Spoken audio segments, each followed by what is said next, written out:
Colorado's highest court says Donald Trump should not be on the ballot here. The U.S. Supreme Court is Trump's only remaining option. Tonight, why voters opposing Trump won today after they lost at a lower level. And a word about the unlikely legal strategy that Trump could try to use to limit the damage to Colorado. The governor told local leaders they needed to lower taxes on their own. Then the governor's allies blocked the locals trying to do that in Douglas County. There's a new sheriff in Clear Creek County, and on day one, he fired his number two, who was there when a scandal changed everything. And farmers on the western slope fighting drought by planting something that, of all people, oil companies are really interested in. It's tonight on Next. The Colorado Supreme Court has decided that Donald Trump engaged in an insurrection against the United States of America and should not appear on Colorado's presidential primary ballot. That decision in Denver today became international news within minutes, and now it's almost certainly headed for the United States Supreme Court for a final ruling there.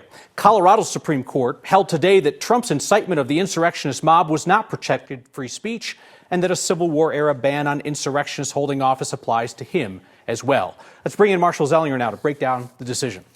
Yeah, the decision, Kyle, comes with an asterisk because once this gets appealed to the U.S. Supreme Court, this decision is stayed, meaning on hold. So Trump's name may still be printed on Colorado's primary ballot because the Secretary of State needs to certify the names and send them to the printer on January 5th. Colorado's presidential primary is 2 months later, March 5th. That's why this was such a swift case, from September's lawsuit challenging Trump's eligibility because of insurrection in the 14th Amendment, to the November trial, to this month's state Supreme Court hearing. The 7 justices, all appointed by Democratic governors, were split on this decision 4-3. The majority saying that, yes, Trump engaged in insurrection and the 14th Amendment disqualifies him because of that. In the opinion, the 4 majority justices wrote, "We conclude that certifying an unqualified candidate to the presidential primary ballot constitutes a wrongful act," meaning Republican and unaffiliated primary voters in Colorado should not be able to vote for someone if they're not qualified in the first place. Trump's team argued that this was not a state election law decision. The Colorado Supreme Court opinion continues. Were we to adopt President Trump's view, Colorado could not exclude from the ballot even candidates who plainly do not satisfy the age, residency, and citizenship requirements. The majority of justices compared Trump's 14th Amendment disqualification to the same standard as disqualifying a presidential candidate for not being 35 years old or not being a U.S. citizen. In dissent, one of the justices disagreed with the speed of the case, writing, "Absent adequate due process, it is improper for our state to bar him from holding public office." The Chief Justice disagreed with that insurrection can be decided by a civil court, writing, "My opinion that this is an inadequate cause of action is dictated by the facts of this case, particularly the absence of a criminal conviction for insurrection-related offense." The opinion, Kyle, 213 pages. And one part I found really interesting is on page 33. The majority quoted former federal judge Neil Gorsuch, now Supreme Court Justice Gorsuch. It was a previous case that kept a presidential candidate off the ballot in Colorado because that candidate was not a U.S. citizen, and Gorsuch defended the state's ability to make that decision. They're going to put that right back front and center in front of Supreme Court Justice Gorsuch for him to look at his own words and see how they square in this case. Absolutely. And it's in both U.S. Constitution and Colorado Constitution about age, residency, citizenship. The question will be, is Section 3 of the 14th Amendment something that a Colorado civil court can decide? Marshall, thank you. The Colorado Republican Party had joined Trump in fighting this case, and now they too turn their hopes to the U.S. Supreme Court, where conservatives hold a solid majority.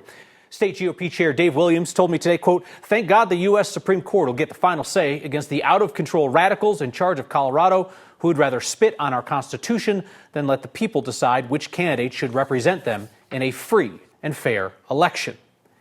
Interesting that the Colorado Republican Party would reference a free and fair election if Donald Trump is on the ballot.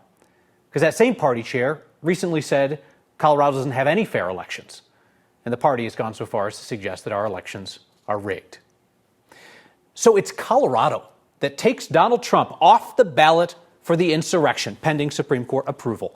The Trump team is almost certain to appeal, because not appealing, while it limits the damage to a state, Colorado, that Trump almost certainly isn't going to win anyway, it could lead other election officials in other states to take Trump off the ballot there, citing the ruling here. This Colorado decision is a contagion that the Trump team probably could not contain to our state if it tried. And also, Is there anything in Donald Trump's history that suggests that he's willing to accept a humiliating loss, even if, say, the people around him were telling him to sit there and quietly take it? So it's on to the Supreme Court, where 2 out of the 3 dissents from the state Supreme Court justices in Colorado aren't really going to be at issue because they deal with state election law. The voters who successfully sued to get Trump off the ballot have now convinced a district court and a state Supreme Court that they met a civil case's higher standard of clear and convincing evidence that there was an insurrection and that Donald Trump incited it. So the Supreme Court's going to be looking at the constitutional issues. Was Trump's incitement of the rioters protected free speech? Does the clause prohibiting insurrectionists from office apply to the president? Does it apply to people who have not been convicted of insurrection? Or does it only apply to Confederates long since underground after they took their L and their insurrection against America? It's a long shot legal argument that suddenly is less long as it heads for the Supreme Court. Democratic Governor Jared Polis told local leaders it was going to be up to them to pass tax relief this year. And then what happened? The governor's appointees rejected a plan by Republicans in Douglas County to lower property taxes. Douglas County approved $28 million in tax relief for you. The State Board of Equalization crept into your living room and snatched that gift away. Douglas County Commissioner Abe Layden, a Republican, speaking there. In September, the Douglas Board of Commissioners announced a novel approach to a tax cut. They would reduce all residential property values by 4%, bringing down individual property tax bills an average of $223. Well, this week, the Democrat-controlled State Board of Equalization unanimously rejected their proposal. Colorado Sun was first to report the decision and the reasoning. They worried that other municipalities would also lower taxes the same way and keep tax dollars out of schools. Again, this vote was unanimous, with Governor Polis's appointees and his personal representative on the board voting against the tax decrease that he called for. The governor said today he was disappointed and pointed to a more common method that local taxing districts can use to lower taxes without needing state approval. I'm for any and all ways that local governments are providing property tax relief. Disappointed by the decision of the Board of Equalization. To be clear, what we asked for was districts to float their mill levy down. That doesn't need to go to the Board of Equalization. Delco leaders say they're going to challenge the state's decision in court. That could take months. They don't have that long to finalize budgets. County assessors need to finalize their work by January 3rd. Local taxing districts have to finish their budgets by the 10th. Clear Creek County's leaders said that they wanted real change after the law enforcement shooting that killed a young man and turned international attention of the worst kind on that small community. Well, they got change today. The new sheriff, just hours after his swearing in, canned the undersheriff. Steve Steger has the story. I'm Matthew D. Harris. I'm Matthew D. Harris. Matthew Harris took the oath Tuesday morning to take a job a lot of people likely wouldn't want to take. Sheriff of Clear Creek County, a department under the microscope after the shooting of Christian Glass, a young man who called 911 for help during a mental health crisis and was shot and killed. This was obviously a challenging situation, but it's something that I look forward to. I've inherited challenging situations in past positions. Probably none as challenging as this. Commissioners favored Harris as a reformer, a fresh set of eyes to take over the department. Within hours, he proved change was his game, firing the county's sitting undersheriff. Before that move, he said it's time for change. There's good men and women here that need some leadership, and need some direction, and need some, a way to move us forward. Harris became sheriff after Rick Albers suddenly retired amid scrutiny for how he handled the shooting of Christian Glass, a shooting that ended with 3 of his deputies charged with crimes and the county paying out $10 million to Glass's parents. Today, Harris said he wants to meet Sally and Simon Glass, admitting he hasn't watched the full video of the shooting, but has seen enough to know it could have ended differently. Time is your friend, right, as far as that's concerned. And so I think from what I've seen, they ran out of patience and they decided to take action. But I don't want to spend my time dwelling on that past. I want to make sure some of that never happens again, and we do that behind the scenes, and we do it with training and accountability and professionalism. Since the shooting, the sheriff's office has made headlines for how it handled it. Harris said he's committed to change that. I'm going to look behind the curtain, so I'm going to kick the tires and see if there is a cultural problem. But I've had so many people reach out to me and say, we want to help you, we want to fix our problems, we want to move this organization forward. That was Steve Steger reporting. So Harris is new to Clear Creek County. That was kind of the point. He's been a federal law enforcement guy, U.S. Marshals and in the Inspector General's office for the U.S. Postal Service. He will run the show in Clear Creek until next November. He hasn't said if he'll run for re-election to try and keep that job. We're going through a different climate event right now. And our climate event right now is drier and hotter. A farmer on the western slope says our state's water policy is not keeping up with climate change.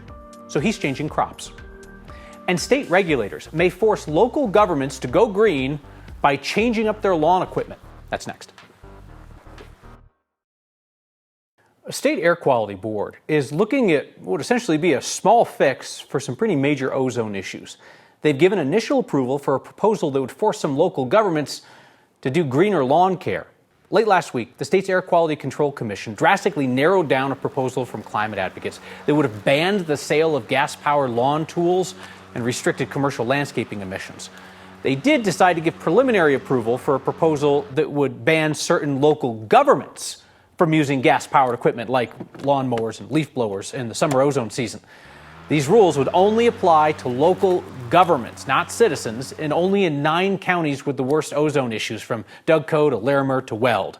Climate advocates are still pushing the state to go even further when it comes to changing our small lawn equipment.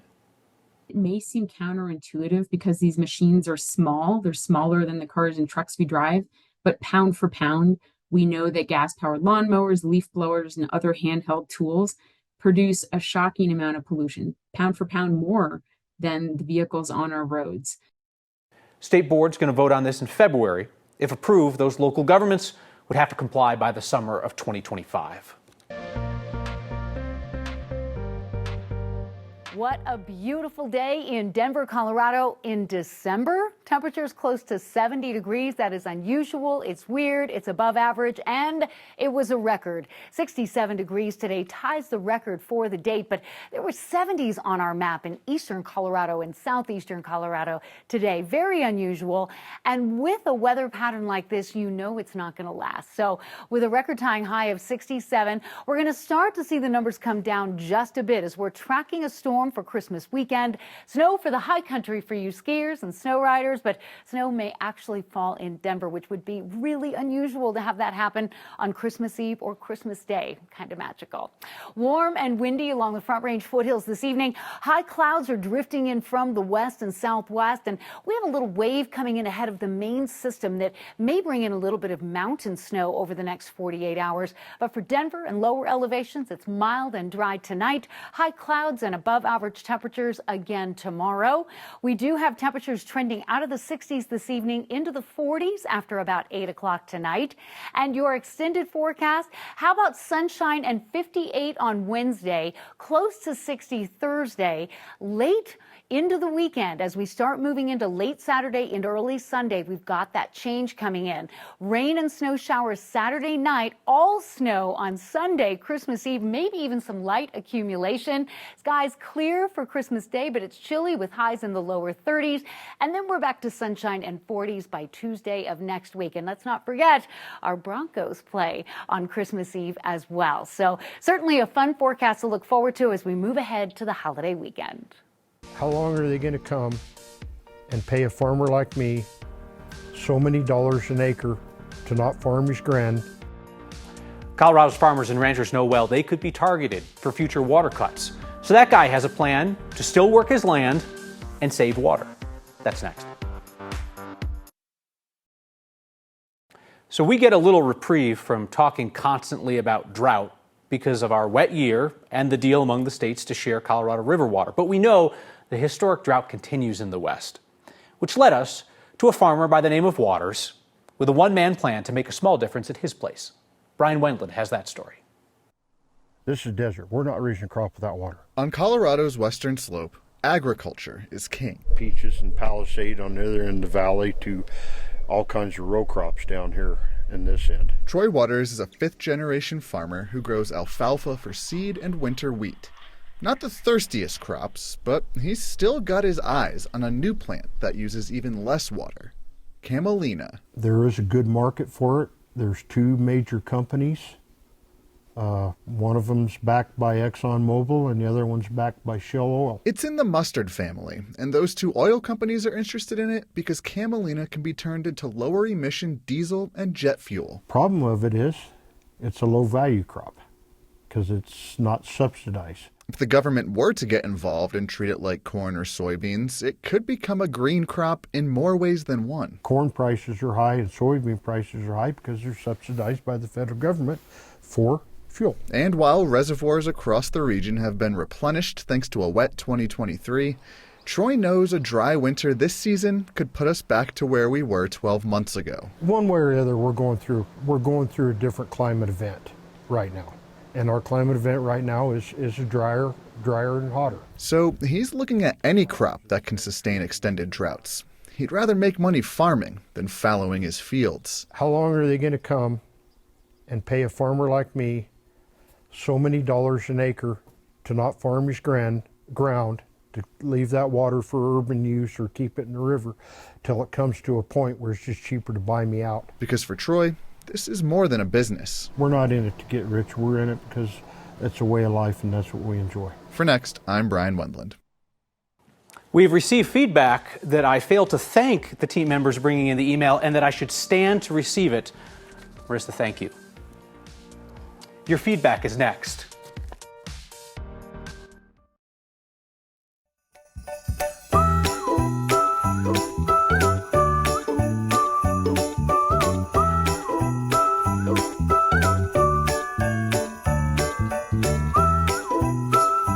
Some of your favorite holiday joy and holiday fails, feel free to send those to us next at 9news.com. Before we get to your feedback tonight, I want to take a moment and say goodbye to a local legend gone too soon, or depending on who you ask, perhaps gone not soon enough.